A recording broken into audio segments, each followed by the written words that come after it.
You're listening to the 95 Podcast from the team at 95 Network, where we host conversations specifically designed to support leaders in small and mid-sized churches.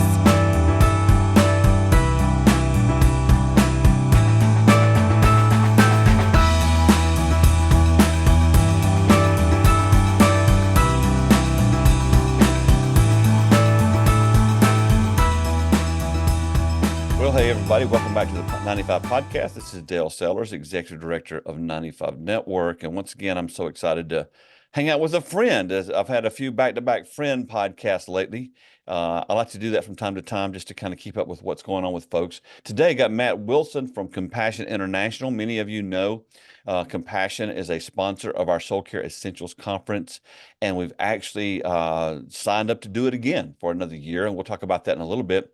But I'm just so thankful for Matt. I love his heart for the church. I love his heart for families and for taking care of people in poverty. He's got just a great passion for that.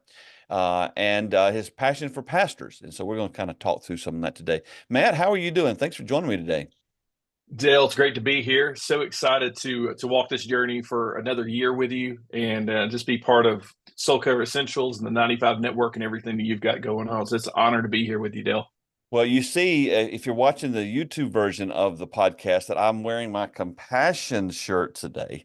And I wanted to tell you a story up front. So when we last year, in fact, I think it was about, as we recorded this, I think it was literally this time last year, I was in Ecuador with Compassion. That's right. I think it was this week. A year ago. But so one of the things they did, they gave us these shirts, these black shirts, and just got Compassion written on it. So cool. And I wear this shirt all the time. So yesterday I'm in Home Depot. You know that I'm wrapping up building a home. Right. I'm in Home Depot and this guy, and I'm, I can talk to anybody. I've often said that I could talk to a tree. So anyway, I'm walking and this guy's looking at some tools and I made a comment. Well, then he just kind of follows me and just starts talking to me. And I'm going, well, that was kind of strange. We're just talking about tools and stuff. And so I couldn't find what I was looking for. So I went to a Home Depot associate for help. And I asked this guy, well, he jumps up and runs around and shows me and then he turns his back to the thing that we had gone to get and unloads his life story on me. His wife has gone through a horrible sickness. She's been in the hospital for 50 days. And he's talking. I'm thinking, why in the world is this guy just unloading? Which is great. I didn't mind talking to him, but I'm thinking I literally just met him, and so I'm thinking that through as I go through the checkout, and I'm walking back out to the car, and my wife's out in the car, and as I walk out, I look down and see my shirt, and it's got Compassion written on it. And so I think that's why these guys just felt like they needed to unload, because here's a dude walking around with a shirt that says Compassion on it. So kudos to Compassion for coming up with a great name. That's good. That's so good. It was just I imagine he's probably walking in Home Depot. There's probably a variety of other shirts and sayings and everything on shirts that's probably not what's encouraging him. Yep. And it's probably, God puts you in his path. I need some compassion. And he literally has it pasted across his chest. Like, this is the guy who will talk to me today. So this dude was he starts talking to me and he just immediately tells me that the whole story about his wife getting sick. He's in tears, and this is in 2 minutes. And I'm like, I like I said, I can talk to anybody. I was in the woods hunting one time, and as I'm walking into the woods and no one's with me, Matt, this is just me walking to my tree. I looked at a tree and go, I can talk to that tree out loud. So that's who I am. Yeah. But this particular day, I'm like, why is this guy unloading on me? And I kind of figured it out. So anyway, I'm just so thankful for you. Good. I'm so thankful for Compassion. I'm so thankful I'm still, if this makes sense, I'm still digesting and processing the trip to Ecuador last year. Yeah. From several angles. One is I thought they were going to kill us because of where they drove us. and we had some wild bus rides. The second thing is to be in Ecuador. Ecuador is a country that's in turmoil right now, and a lot of political unrest. And we even weren't sure if we were going to get to go on the trip because of some things that were happening.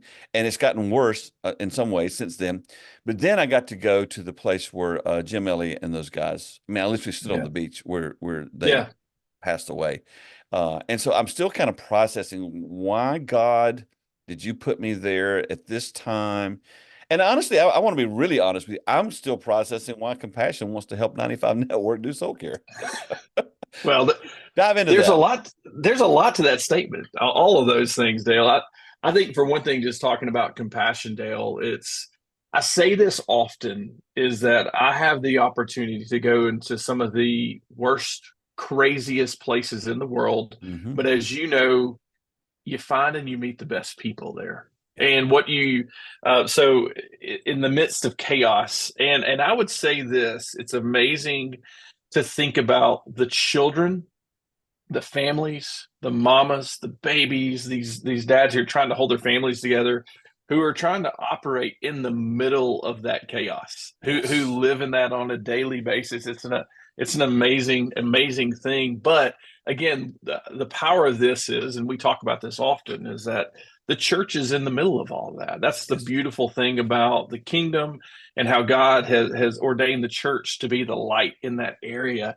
That even in the middle of the craziness, even in the middle of you're a little uncomfortable, the church is thriving. The church is a light and doing some amazing things in those areas.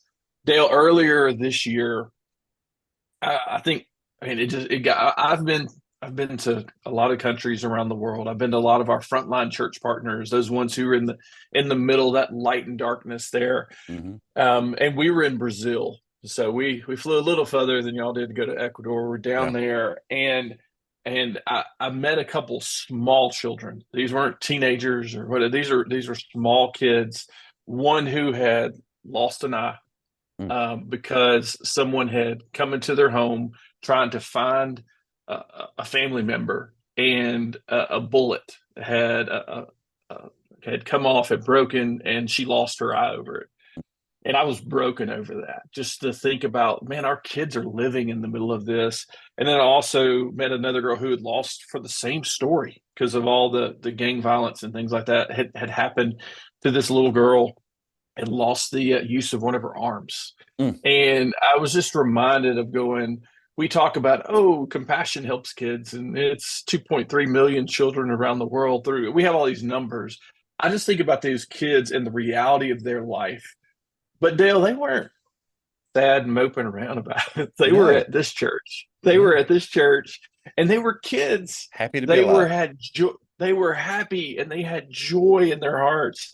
And the church was loving them, and they were living this incredible life, not because that was their reality, and they found joy and happiness, and it was all through that local church right there, just loving on their family in some crazy times. And so I think that's the beauty of compassion. And I hope you hear from us always is that everything we're doing is in and through the local church. Yeah. Everything is through just empowering local churches to make a huge impact in the world that they have been called to be put in. And Dale, you go, why are we partnered with the 95 Network? Because that reason right there, we believe in the local church. Yep. There's people who are listening right now to go, man, I'm living in a little chaos right now. It might not be gang violence, but man, there's some tough things that are happening in my community right now. And I just want to remind anybody listening that, hey, as you're a pastor, leader, lay person at a church right now, man, you're that light in that darkness right there. We've all been called to a certain context. And Dale, we're here to partner with you because we believe that churches, small, large, big, urban, rural, wherever it is, man, we've been put there for a purpose and a reason to go be the light in this world. And so we want to come alongside you because, man, I tell you, when I think about the work that our pastors are doing, I get the privilege of spending so much time with local church pastors. I get to hear their stories. Dale, I guess I'm I'm a safe person. I'm like you. I can talk to a tree, but but I'm the compassion guy, right? Yeah. I have a compassion shirt on too. But I guess I hope that comes across a lot. But I think a lot of ways too. Like I'm not tied to their denomination. Maybe I don't live in their city. And so sometimes I get to hear these stories about what's really happening. Yeah. And I've heard some crazy ones, Dale, and of course, those are just between me and that pastor.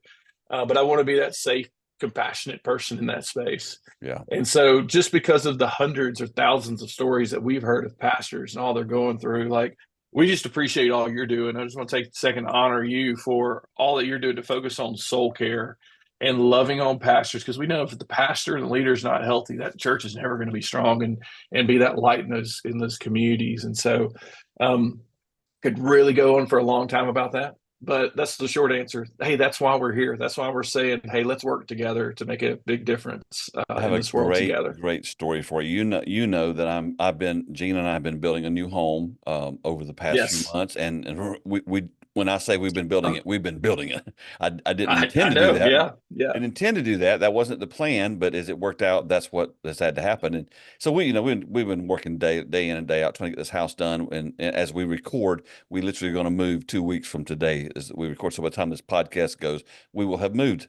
And it's been a long, difficult process. We've been exhausted, but God's been faithful to us. But one of the cool things that happened, my cousin Chad owns a sheetrock business, and I hired Chad to bring his company in and do our sheetrocking. And one day we were talking about compassion. It came up because he said my wife Amy, she's got a couple of kids she's been supporting for years and years and years. He goes, are they the real deal? And I had the opportunity to go, Chad, let me just tell you what I believe. I said, now I've known of compassion since the 80s. Okay. Mm-hmm. In the 80s, my wife and I traveled with a couple of music groups that we had, and we'd go to because Christian concerts were huge back then. And lots of bands were, supported by or partnered with Compassion. Yeah. So you'd have the pitch for, to raise money or to support a child, that kind of thing. So I'm 40 years plus, I've, been known of Compassion. But I told my cousin this, and I say this, and I think I said this last year, and I'll say it till something changes. I had the chance to go firsthand to Ecuador. I had the chance firsthand to go behind the scenes. The first thing about Compassion that blew my mind was Compassion's name's not on anything. When you get to Ecuador and you work with those churches or however things are organized in that particular setting, it's all about the church. It's all about that pastor. It's all about supporting that family. But Compassion's name's not on anything, which is not normal for an American ministry. But I told him, I said, I've never seen a ministry to where more of your dollar literally goes to help someone greater than Compassion. I'm not knocking any local church. I'm not knocking the missions that your church already does. But I know that one denomination that I grew up being part of, they at one point it was like 3 cents of a dollar actually went to missions, and the 97 other cents went to administrative stuff. With Compassion, that is not the case. That money that people give to support these kids or support the church, and there are other avenues where people can donate to help a church. All that stuff, that money actually goes to that frontline stuff. And I'm just saying this. I'm not doing this pitch, but I just want people to know I saw it firsthand. I saw the impact. Matt, we went to one area and they had a parade for us. We come riding in on a bus and they've got a band and playing tubas and they're I mean, there's all this festive stuff and balloons and streamers and we were rock stars. They didn't know any of us because they were thankful for the support that Compassion has brought to them. So I just Dale, is that not the introduction you get when you come to do the soul care essentials in churches? You don't get to have a band and fanfare like that. Okay. No. We need to work on that, pastors. Okay. Yeah, when Dale comes in, he wants a band. So, well, to be honest with you, when it comes to soul care, we come in, they're looking at us like a new calf and a calf in a new stall. They're like, we're not even sure we believe what you're doing. So that's another part of today's conversation. But in that situation, I just got to see firsthand the massive difference that Compassion is making. And that's the thing I've always struggled with about American missions dollars. When you put money in the plate, you typically never get to see the impact that it has. And so if you have the opportunity, if you're a pastor listening right now, because Matt can set it up for you, if you get involved in supporting Compassion, you need to go firsthand and see what's happening. Because absolutely. There's nothing like it that I'm familiar. And again, I don't know everything, but I know firsthand what I saw. I was thrilled. And I want to say this, whether you guys supported our soul care conference or not, I'm thrilled that an organization like Compassion exists. I'm thrilled because you're making a massive difference around the world in lives of people that no one's ever going to know about till heaven. Mm-hmm. And I appreciate that. That's right. Yeah. Thanks. I mean, and again, Dale, you saw it's still, I've been with Compassion for 9 years, and it still kind of boggles my mind to know that you went and visited 2, 3 of our frontline church partners in Ecuador. You got to see Compassion through that lens right there. It's wild to me to think that that's happening 8,900 times over. Yep. In 30 countries around the That world just to go. blows me away. Like it's hard to even like comprehend. You do that multiplication and go, man, this is really happening all over the world. But there's need all over the world. I mean, there's 400 million children who are living in that chaos and that extreme poverty we talk about. And as large as Compassion is, we can brag, 89. Hey, we are not settled by any means. That's why we are telling this story. That's why we're constantly doing that, because we work with a very small percentage of that 400 million. And hey, we're one of the larger ones doing it. So I'm saying all to say, not to say Compassion's big. I'm saying the need is big. No, the need is and huge. There's still a lot of work to do. But the exciting thing is that the local church is already there. The supply chain, we heard that word a lot recently, the supply chain, the delivery system, all that, it's already in place. God has already laid it out there. We just got to come alongside, support that local church to be able to do the work that they are called to do in their community. And we have the opportunity to do that in 30 countries around the world, in some tough places. And it's an honor to do that. I went into homes. I have no words, and people go, that's unusual for Dale, but I have no words to describe the poverty that people were living in. And they were thrilled. They were happy people. And with this one young girl, she was so excited because Compassion helped her buy a pig. And that pig was going to have more pigs, and that pig was going to take care of their family. I mean, that again, some people they can't even relate to what I just said, because especially if you're an American, you just don't understand the conditions that some people live in. And Jesus is really their only hope, which honestly, he's our only hope too. We just don't know it. They know it. And the impact that Compassion is having there. And continue and see what I think is happening with Compassion is this whole multiplication thing is beginning to kick in, to where we're seeing more and more, because some of the people you've helped actually grow up, and because I think you have kind of a cutoff age that once they become adults, they're kind of but they begin to reinvest and that to me is what ministry is all about, man. When those that you helped actually start helping others, and I saw that firsthand. When our kids get about 14 years old in our program, we go through a program called My Plan for Tomorrow, and we said, okay, what are the next steps that you need to take to break the chains of poverty in your life? Of course, we're focused on a holistic child development. We're focused on, the physical needs, the emotional needs, the spiritual needs of these children. But then there's some very practical things about going, what kind of job, skill, trade do you need? Because again, if we just fed kids and we shared Jesus with them, and those are incredible things, but we're going, that's not breaking the chains of poverty. Now, spiritual makes poverty them dependent is broken. On you, actually. It makes them dependent on us. Yep. But I'm going, hey, if a young man can walk away and he's had job skills training. See, this is the story people don't tell about Compassion, because they think about the small children. They think about all that stuff. But I'm going, what about that 18-year-old that we can put through some type of trade, and now he can repair motorcycles? And you've been to these countries. There's a lot of motorcycles there. Or it's somebody who can be a baker, or somebody who can be a welder, or somebody who can go. And some of them we get the opportunity to send to a traditional 4-year school and all that. A pipe, all these things. You go, oh, I didn't think about that aspect of Compassion. But when they get teenagers, we go, let's make that plan so that you are going to be able to do better for your family, break those chains of poverty. And guess what? That entire community changes. Yes. I don't think most people realize that's part of Compassion.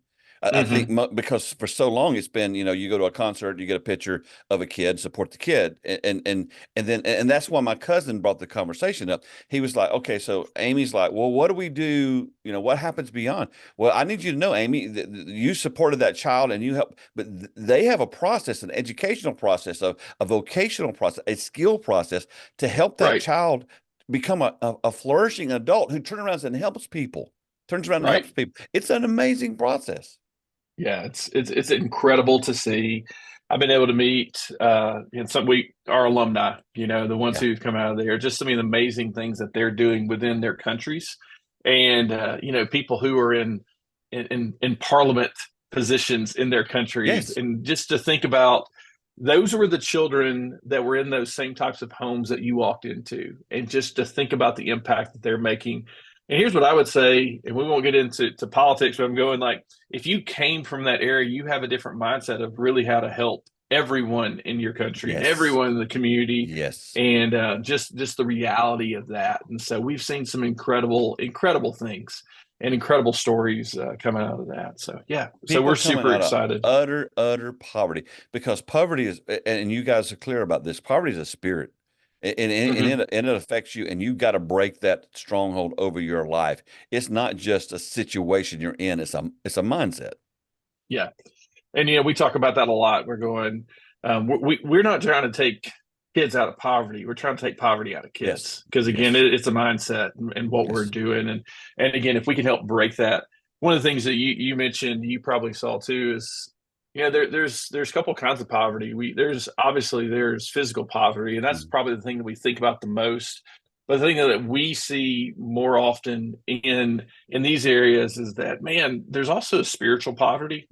But what's amazing a lot of times in these very physically impoverished areas is how spiritually wealthy they are. They are dependent on God. There's this joy and happiness, and I think probably there's a lot of people who are pastors here in the U.S. and they probably have an opposite experience, because there's people in their church that have all the wealth, they have resources, they've never really had to pray for their daily bread, but spiritually they're so poor, and so there is something that we can learn from each other. So many times in this world, it seems like there's this paternal relationship with people who have money and people who don't.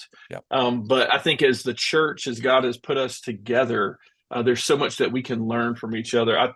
That is the beauty for me in Compassion's relationship with child sponsorship. It's because you do have a relationship where you're writing letters, you're in the discipleship process of each other, and you can really learn and help each other in that way to learn, hey, spiritual poverty is one thing, physical poverty is another, but we're both in need. We're both impoverished. And at the foot of the cross, it's all equal at that point. And we're all in need of Jesus with what we're doing. So that's exactly right. Exciting. We're going to take a short break. When we come back, I want to dive into something you just said, because I want to clarify a question that I think a lot of people have. So short break. We'll be right back with Matt. Back here with Matt Wilson, talking about Compassion, the sponsorship of our Soul Care Conference, just the connection of what we've had working together over the last year. And one of the things we just said before the break, Matt, was we talked about that letter writing thing. You don't know the amount of people who I have heard over the years go, does that really matter? Does it really get to the kids? Well, I was there.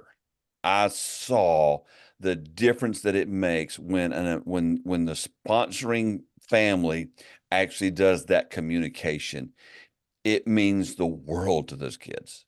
It literally changes their attitude to believe, to understand that they're just believing. Because again, one of the mentalities of American missions is throw some money in the plate and then wash your hands. I'm done. Right. That is not missions. And Compassion through this bill. And I went to your offices. I saw where the letters come in. I saw that they are distributed, because some people wonder, do they actually ever go to the kid, or is this whole thing staged? I'm telling you right now, I saw kid after kid after kid who they got the letters up on the wall. It's changed their life. So I want those who are listening to know, especially if you've had the chance to sponsor children in the past, and you wonder, does this letter writing thing really matter? Does sending a picture here or there or whatever that's allowed to be done, does that matter? You just don't even understand. And when I was there on my trip, I was with some other pastors, and two of the pastors I was with, they got a chance to meet their kids that they sponsored. And it was one of the most emotional things I've ever seen. because they actually got to meet. I mean, I think one family drove 7 hours to have lunch with their sponsoring family. And they brought aunts and uncles and grandma and whoever happened to be alive, and it was, I think it was what heaven's going to look like, if that's not being too dramatic, because here's someone who their life has been changed because someone decided to send so much money a month to help this kid, but they also did the correspondence part, and it connected them for life. And I mean, of course, everybody's bawling their eyes out when it's all over. We have our big meeting that night, And I went with Scott, and Scott's big thing was, okay, we're just gonna have a really short meeting. Well, I always knew that when Scott said we're gonna have a short meeting, it was gonna be 2 hours. Because Scott opens up for testimony time. Well, you can't do that with a bunch of pastors. And he opens up for testimony time after they've gone and seen their kids. I'm going, well, we'll get into bed about midnight. Yeah. Scott's never had a short. Scott's a former worship pastor. That's all we'll say. Anyways, I think Scott also used to work in radio. And so that adds to it. And insurance. So that's a dangerous mix right there, Dale. No. Such a heart. He loves compassion. It's such a heart, man. And here you are, and you're just fighting not to knock off because you're so tired because you've been driving for 5 or 6 hours. And Scott makes you feel so guilty because you're not like, up listening about everything about, So it was, but I saw firsthand. Great. I saw firsthand the impact. Dale, I would say this: the stories I've heard from Compassion kids and from alumni, there's so many, but the one I always think about is Jay. He's Jay Burrow from Kenya. Is that he would always tell us, like, the only time anyone ever told him that they loved him was his Compassion sponsor. Like he got that in a letter, and the Compassion kids who are like, oh, the only person who like truly like said, oh, you can, we believe in you, or of course you can do this, or we're, kind of thinking about those plans for tomorrow. We're coming from. It's just amazing stories that you hear. Dale, I'll flip the script a little bit and just think about the people in the U.S. here who they think, oh man, I'm sending this money. I may be writing a letter, sending a birthday card, which is an amazing thing. You talk about that, but still to hear the stories about that same impact that's happening at the kitchen table. Yes. In a U.S. home, yes. It is an amazing thing to see, because again, it's not just somebody writing a check, dropping some money, washing their hands, go, I've done my thing for missions today. It puts missions on the refrigerator. It's like, oh, that letter. Hey, when that picture of that child comes, that's not something you just chunk in the trash. It's like, right. Oh, we need to put this on the fridge. That letter comes. Oh, let's put this up here. And it's a good time for families if you've got kids or grandkids. I mean, I just always go back and just a quick reminder to my family. And of course, we talk about this all the time. We live in this, but it's always a good reminder going, hey, the rest of the world doesn't really live like we do. Yeah. I always encourage people if you're ever like engaged with Compassion, you have a Compassion Day, or you're talking about that, man, take your kids to McDonald's or Chick-fil-A and go, like, let's have a conversation about how the rest of the world really lives. And again, what is this? It's discipleship. It's discipling your kids and families, just in that small thing to help remind them to do that.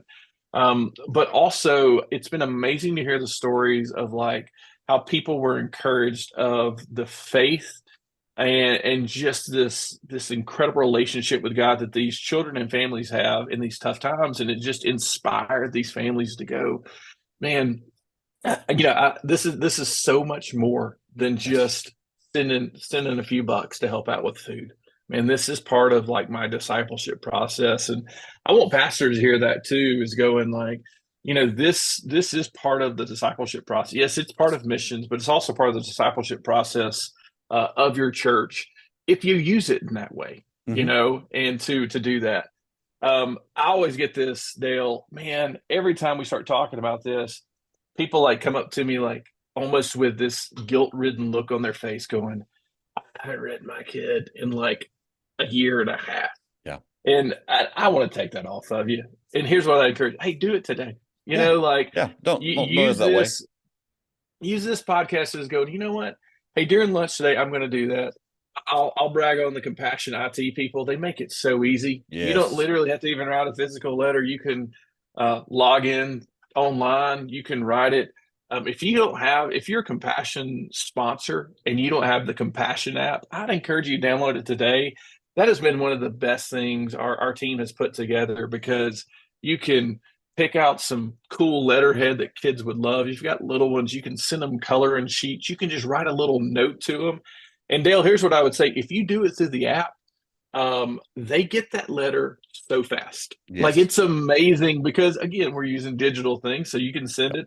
They're printing it out physically for the kids, but they're getting it within days. Yes. If you do that. So it's an amazing thing to see. So yeah, I just want to encourage people, if you're connected with Compassion already, hey, take 10 minutes, pray for your child, write your child, and it'll mean the world to them.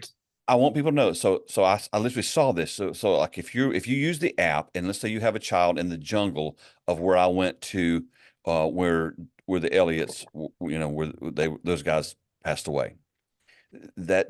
We had to fly a small plane to get there. So it was a 45-minute plane flight, and it would only hold 4 people in that little plane. So to get our entire team there, they took like 5 or 6 flights to get us all there, and we weren't sure we were going to get back out. But Yeah.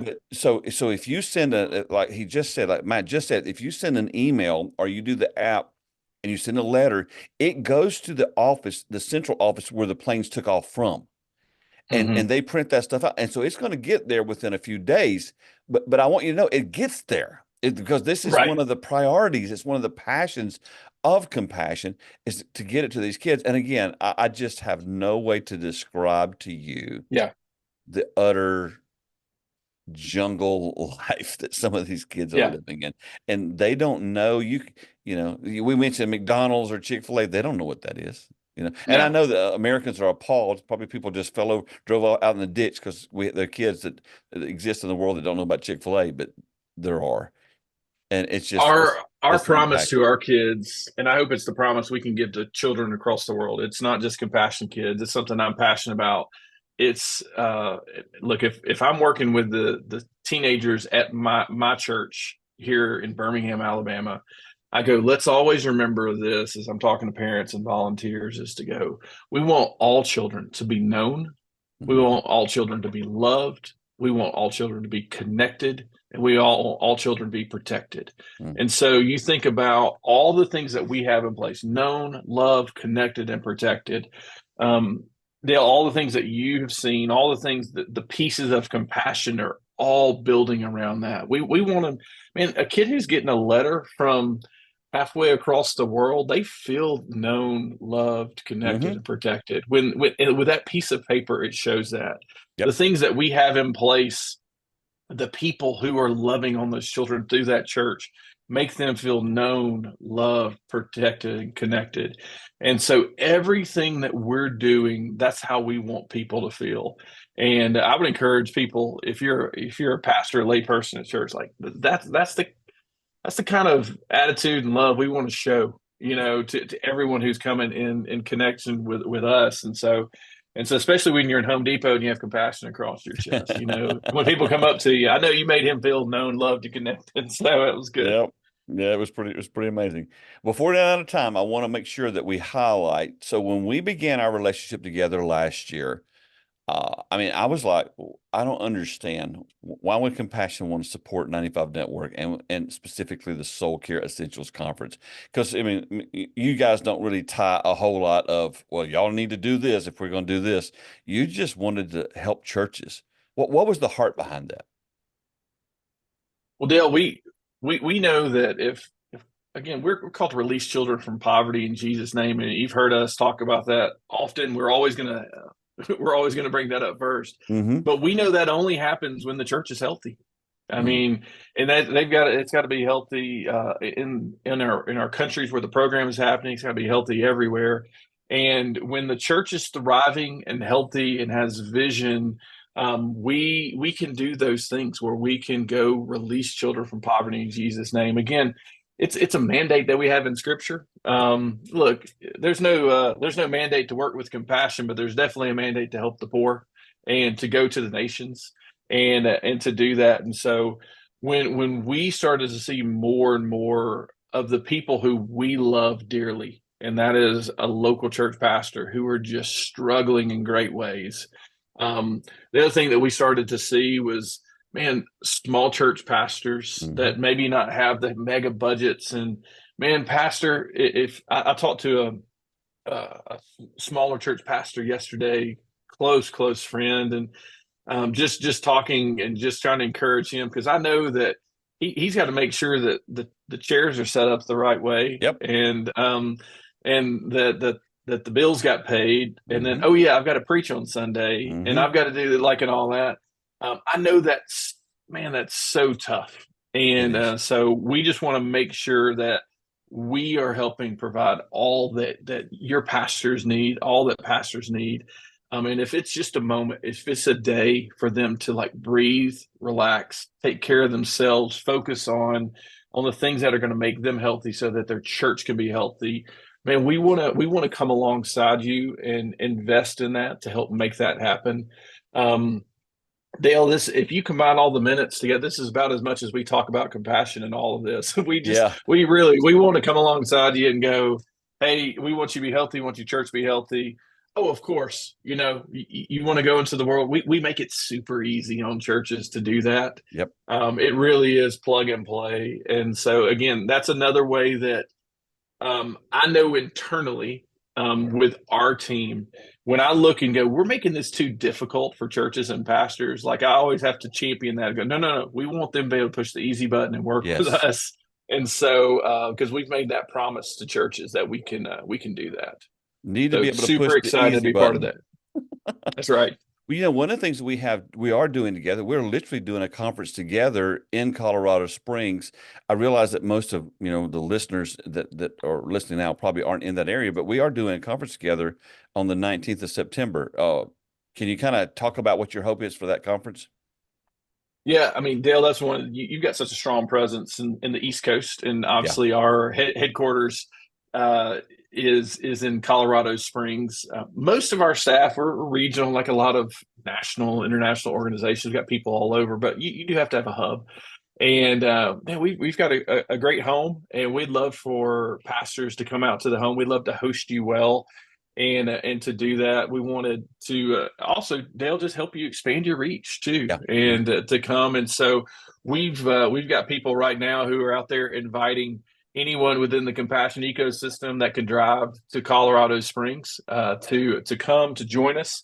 Hey, you can fly there, Dale. We're not opposed to that. I've done it myself.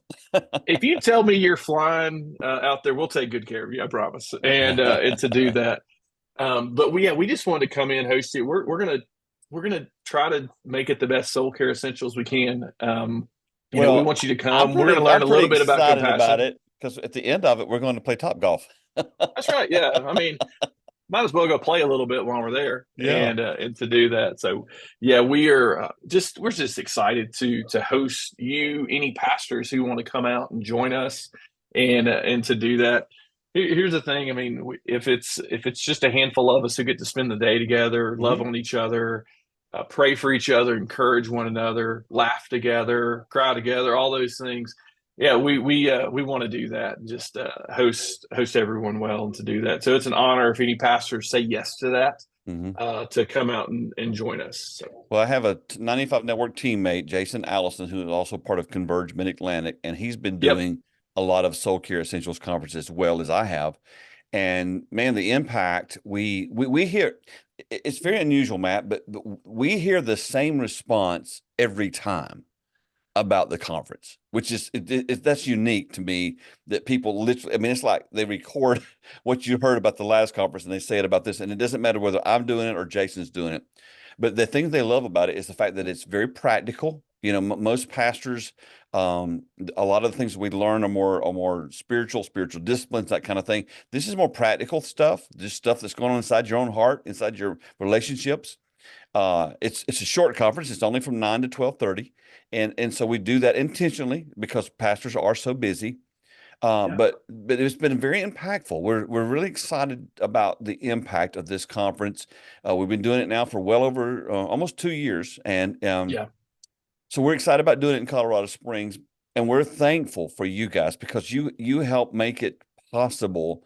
Because for 95 Network, a big conference is to have 30 folks there. I mean, we're not into the I mean, we don't mind larger conferences, but if we have 30 folks there, because it's more of an intimate setting. Right. And we've also created a 6-week follow-up process that we hope churches will or leaders will engage in following being a part of the conference. And because you can't go to a conference for one day and get your soul care fixed. No, it doesn't happen. But you're going to give them the tools, though, Dale. So you're going to work on that. That's great. So we're looking forward to doing that. Is there anything, as we kind of move toward the end of the podcast, is there anything going on in Compassion that you want to highlight that would be very helpful for our listeners?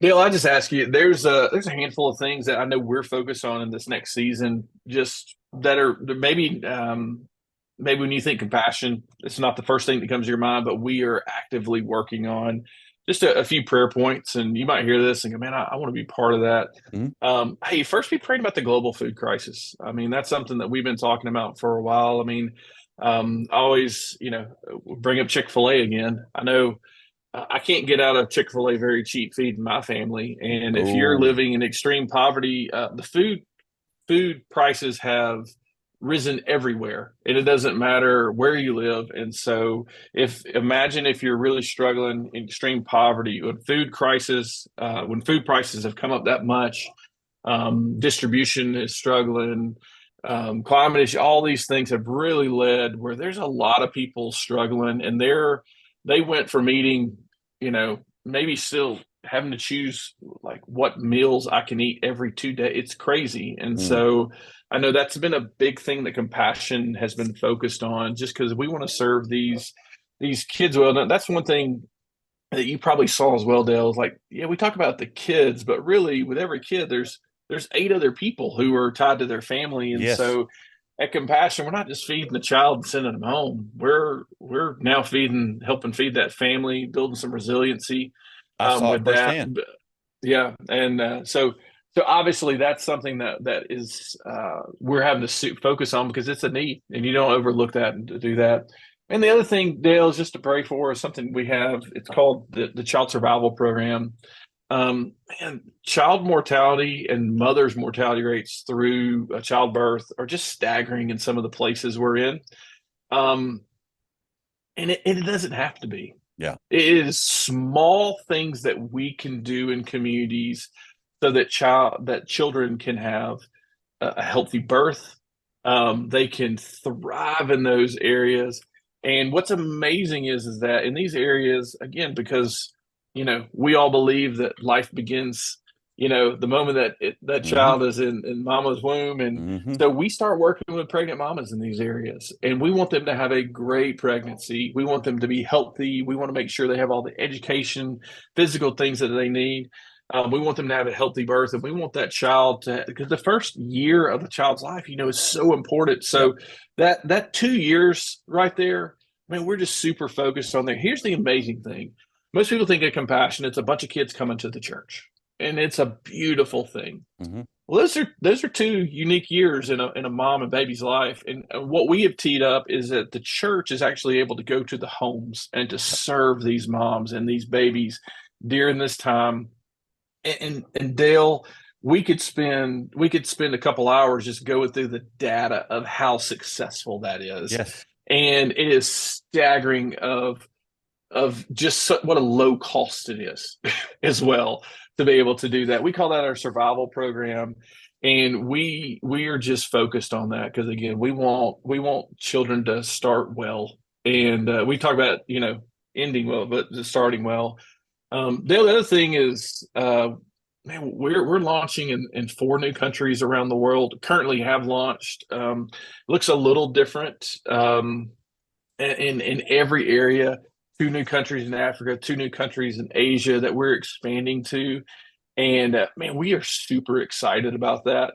I hope that next year when we get on, we'll really dig into the details of that, because there are exciting things to be able to go into entire new countries, and just with an open door in these areas to help serve the church, to go serve these communities and serve these families and just make this huge kingdom impact. And so global food crisis, child survival, expansion in new countries. Pray for us, join us. Exciting things are happening, and Dale, just honored that we can do that together. There's one other thing, Matt, that they mentioned a few times when I was in Ecuador that I think, I'm sure you still do, that we're like a local church, instead of like sponsoring one child or a few children, some churches would give, like, I think it was like either $5,000 or $10,000 or something like that, just for a general fund kind of thing. What is that something that's normally done, or can you talk about that for just a second? Yeah, there's a lot of times where, again, when our team, maybe if there's a pastor out there who's going, man, I want to be part of this. Yes. We feel like the best partnership that we can have with a U.S. local church is to find, like, hey, I'm passionate about Ecuador. Yes. Well, look, instead of just saying, hey, kids are in need, we want to help them, that's a beautiful thing, but let us help you get laser focused on helping one church. There we go. And everything that you're doing, because again, we don't want it to be about compassion in your church either. We want it to be about, hey, we have a great mission in Ecuador. Hey, we're partnering with a partner called Compassion. You may have heard their name before. And we're trying to tee that up. So we have a ton of opportunities where churches will come alongside us as we kind of have I would say a church-to-church model. Like, how can a U.S. church partner with that church in another country? And there's a ton of opportunities. Child sponsorship might be one of them. They might have a survival program you could do. You might be able to provide food packs. And then there's real practical things like, Dale, we need new desks. Okay, hey, let's provide all the desks. And that's where churches will come and go, hey, we'll give that $5,000 to desk, or build that wall, or $10,000 to build a well that they might need. Here's what's unique about it is, like, as with every church that's listening right now, you have unique needs. Yep. With the 8,900 frontline church partners, every one of them have unique needs. Everyone. And if we said, and here's what we don't do, is we don't say, oh, this is what we want you to implement. We go to them and we listen and we say, and what's going to help you make the biggest impact in your area? What's your need? And then let us help you figure out how to get that. And so that's where churches will come alongside that church-to-church partnership and do great things. Seen it firsthand. You do exactly what you just said. So if you're listening now and you're like, man, we want to get involved, we want, but right now, we don't want to just sign up and sponsor 5 kids. We want to help take care of specific needs. Reach out to Matt. He'll help connect you with the people that you need to connect with, so your church can impact the church there. And I will say this, I think this is a fair statement, and correct me if I say this wrong, but it seems to me that your dollars you give here go much further there. So you get like, if you give $5,000 here, it has a much bigger impact there as far as, ratio financially. Is that correct? Absolutely. And again, that's why we're focused in on making sure it's all Indigenous led with Indigenous leadership, because they know how to make those dollars go further. Dale, I encourage everybody, I know you'll put this in the notes, but compassion.com/95network. It'll take somebody just to learn a little bit more about church engagement. Here's the great thing about Compassion is that we have somebody who works with churches in your area. And so wherever you're listening from, I've got somebody local who can take you to lunch, have a phone call with you, and just like really explore what it would look like for your church to work with Compassion. We want to make it personal, and we can make that happen for your church. I think about conversations and I think about relationships that we have now, and I often wonder the impact they're going to have in eternity. I believe the relationship with Compassion and 95 Network is just one of those things that we're going to, you and I'll be walking down one of the streets of gold one day, and somebody will walk up and say, hey, because of that Compassion 95 Network relationship where we help a pastor get healthy, or a church found out about what Compassion does, I'm here. Amen. That absolutely is why I do what I do. That's right.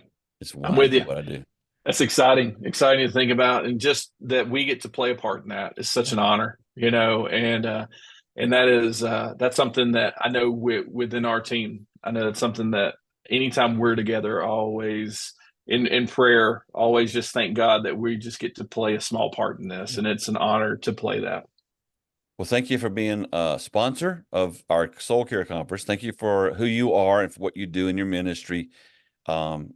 Again, we can do much more together than we can if we all just kind of lock in and do our own little thing.